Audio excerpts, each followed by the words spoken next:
Have you ever felt like you're on the precipice of understanding something truly profound about yourself, yet it remains just out of reach?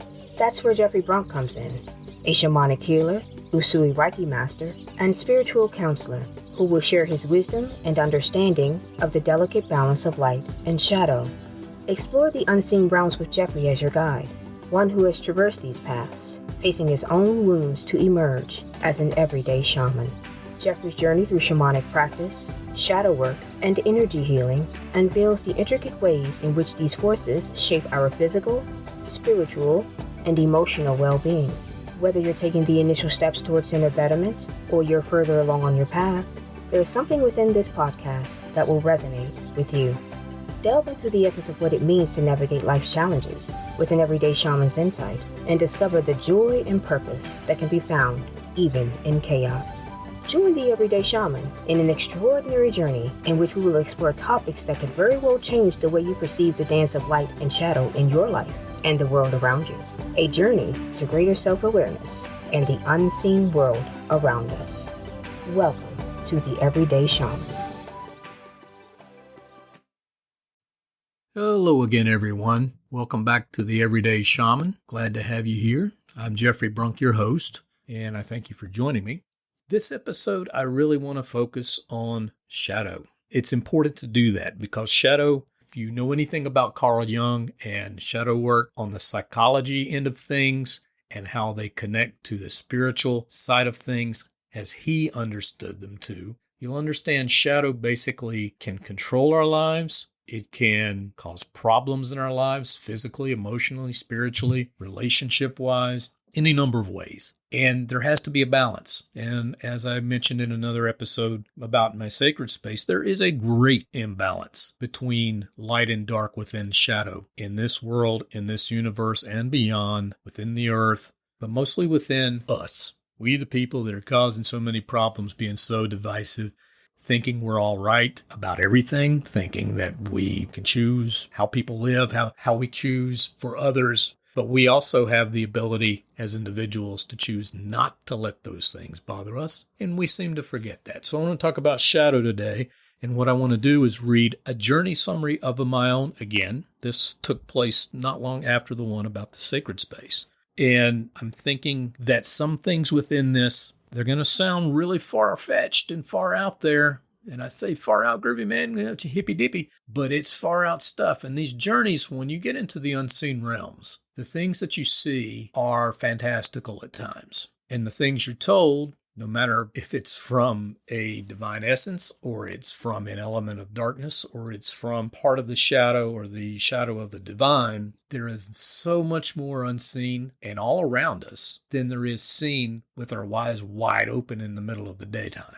So I want to read this summary. And in this summary, again, if you haven't listened to the podcast about my sacred space, it might help to listen to that first. It is my desire someone can grasp something from this journey because it is shadow. I journeyed to face the shadow, and it was quite an experience. So I'm going to read the journey, every detail, since this was my journey, but I would like to hear from listeners if things within this resonate with them somehow. So this journey was taken on April 24th of this year. In the first journey, I arrived within my sacred space, so to speak, within seconds after the drumming track began. I say so to speak because in the journey about my sacred space, the sacred space has changed from being a created location that I would journey to begin a journey, to get information, to get guidance, to being a sacred space within myself. So I found myself sitting on the large crystal structure that had been created during the previous journey and looking straight ahead through that gap between the dunes across the shoreline and out into the vastness of the open water. Above the water was a strange sight. I was unable to determine whether it was a sun partially eclipsing a moon, or a moon partially eclipsing a sun, or a planet eclipsing a large star, or vice versa. The strangest part of the observation was that the two astral bodies were rotating, one in a counterclockwise motion and the other clockwise. They were positioned in such a way that they looked like one was inside of the other, the outermost point of the inside body touching the other astral body in a single point as they made the rotations. The two round astral bodies were centered within my field of vision, midway between the water surface and a brilliantly blue sky. After watching this for a few short moments, they began to slowly descend, and as they lowered, the sky remained blue. But near to the water's surface, it darkened into shades of indigo, tinted with orange, and then right at the water's horizon, a thin strip of dark gray. The two forms lowered into water's horizon in the distance, stopping their descent exactly halfway, in effect creating two half circles. And when they stopped descending, they also stopped rotating. The edge of the inner circle was touching the very top edge of the outer circle. The positioning of these half spheres created a beam of light that resembled a beam of light from a flashlight, except that it was in reverse.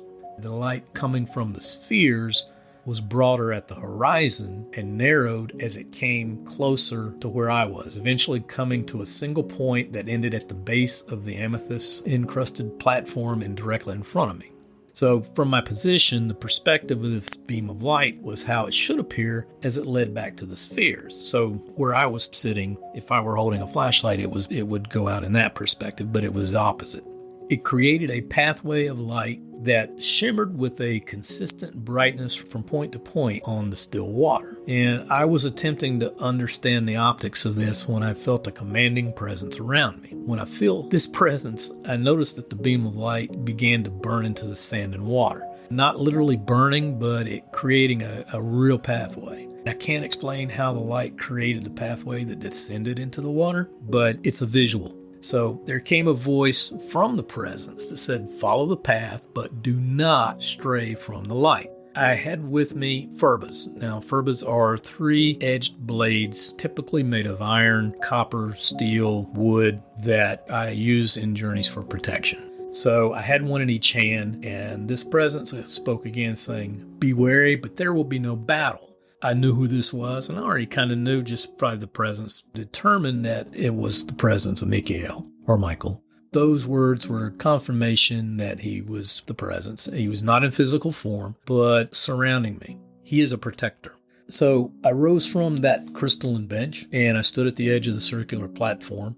The amethyst crystals that surrounded the platform emitted a strange array of prismatic colors as the light from the two semi-spherical astral bodies shone up through the amethyst. Instinctively, I stepped from the platform onto the sand, 1 foot on either side of the point where the light path began, and then I began moving forward. When the light path had become wide enough for both feet, I stayed within the lines, and I walked towards the water, passed through the dunes onto the shoreline. The sand was soft and cool, but my feet didn't leave impressions. As I neared the waterline, the light seemed to create such a brightness that it appeared as if the water was transparent. The water was still there, but it was in a different state of being or form. It wasn't wet and didn't create any type of pressure the farther I walked. Now I'm walking down a slight slope, all while following the path of light that gently widened as I continued along the way. So I reached a place where I could see creatures on either side of the path, and I estimated I was maybe between 100 to 150 feet below what would have been the water surface had I been truly underwater. The best way to describe what I was seeing is to say that it was like being in an underwater aquarium with the light that was creating the pathway being the glass walls. So on either side, within the water, there were large creatures with protruding lower jaws and large teeth, much like a large fish, and others that were more blob-like. Ahead of me was another shadowy mass. It had no real form, but was seated on a structure similar to the crystalline structure within my sacred space.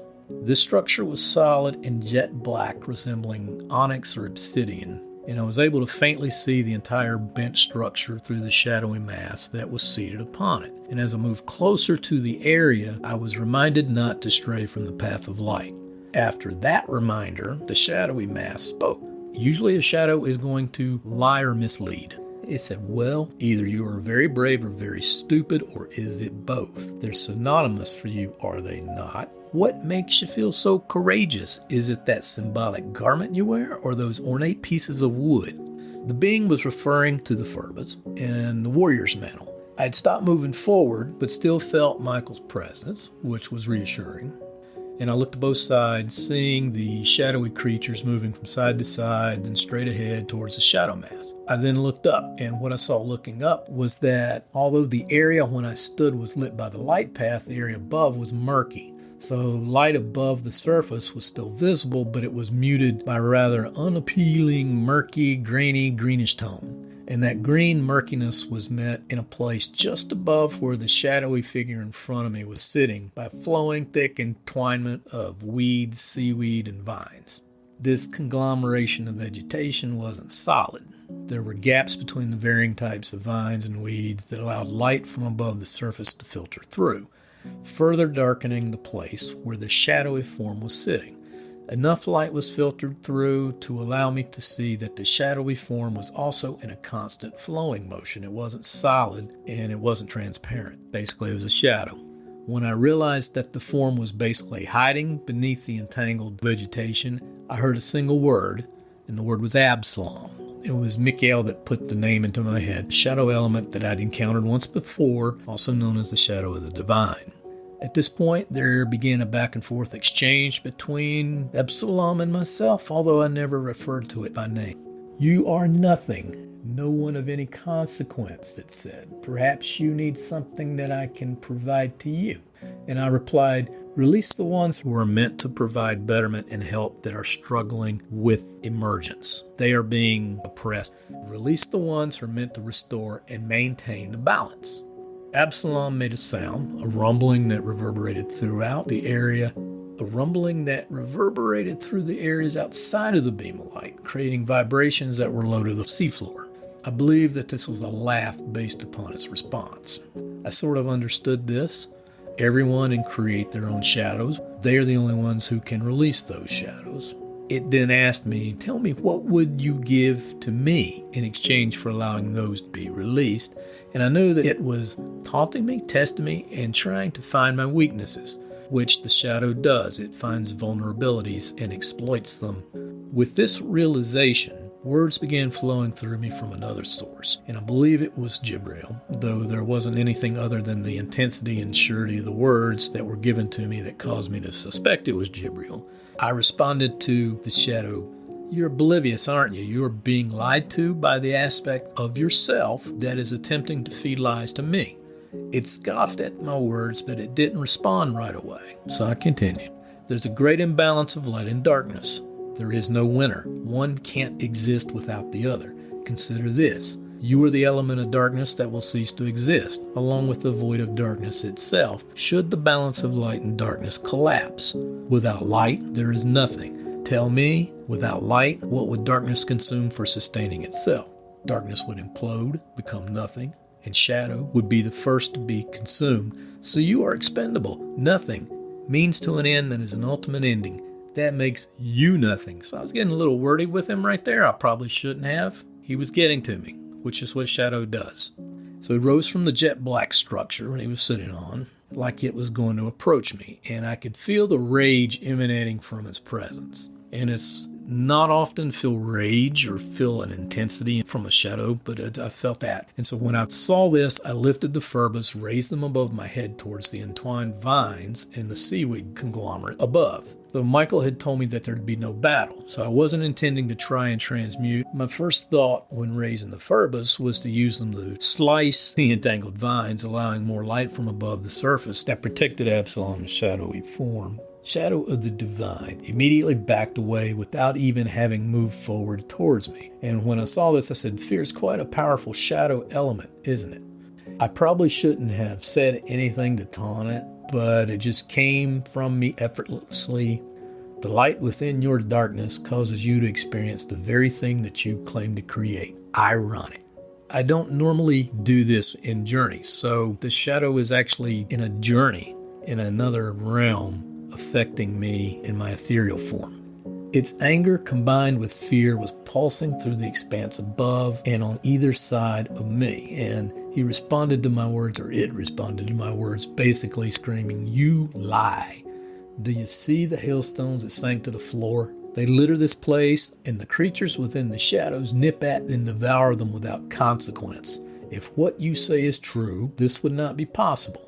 These were the hailstones that fell in the journey I'd undertaken days prior to this journey. The hailstones are ones that are meant to be regaining and maintaining balance between light and dark and shadow. Some choose not to, some choose to heed that call. Ones that don't sink to the floor and they're devoured by shadow. And I replied, you're right. That's because shadows require light to exist. Whether it's here, on the surface, even during the darkest of nights, take away those morsels of light and those creatures cease to exist. They become nothing, just as you would do should the light disappear. And Absalom scoffed, this time without as much exaggeration. And anger I'd felt emanating from it relented, but the fear remained. So the shadow, actually, the fear within the shadow was emanating from the shadow. What do you really want? It asked. And it seemed to genuinely want an answer. And I answered, it isn't all about wanting, it's about requiring. And it isn't about what I require, it's what is resolutely required by everything, everyone, and every place within all of existence. I then said, however possible, lessen the lack of awareness of the shadow aspects of those who haven't fallen to the floor around you. There are many who are meant to restore and help maintain balance between light and dark. Everyone and everything create multiple shadows. For you, there's nothing to lose when you do this. If you refuse, you will eventually cease to exist. Darkness knows this. Divine light knows this. And with this statement, the drumming callback began. This time, I wasn't pulled backwards, but I turned and walked the light path back to the crystalline structure or seat from where I began within my sacred space within. And I sat down on the seat, closed my eyes, and was brought back to my physical self.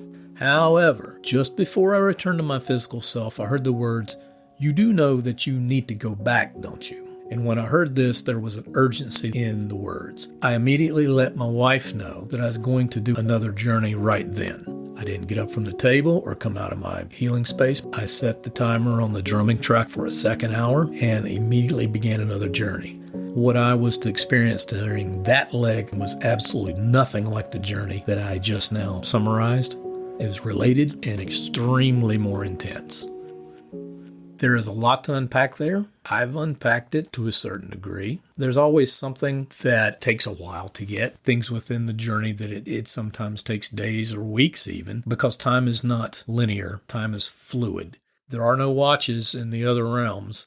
So I would like to hear your questions or input of any kind. That's good with me too. There's a lot here to unpack about shadow. We all carry shadow. We are shadow. Our ego is shadow. Who we think we ourselves to be is shadow. We let everything except our own selves control our thoughts, our actions, choices, define those things within ourselves. When we grasp those things, our weaknesses, our faults, the guilts we may feel, we grasp those and we embrace those things and look at them as being shadow elements of ourselves that are pieces of a puzzle. Then we use those elements against darker elements. We can put those in our arsenal, but we have to accept them as part of who we are and acknowledge them. The more aware we become and the more these shadow elements and shadow aspects are unable to lead us astray.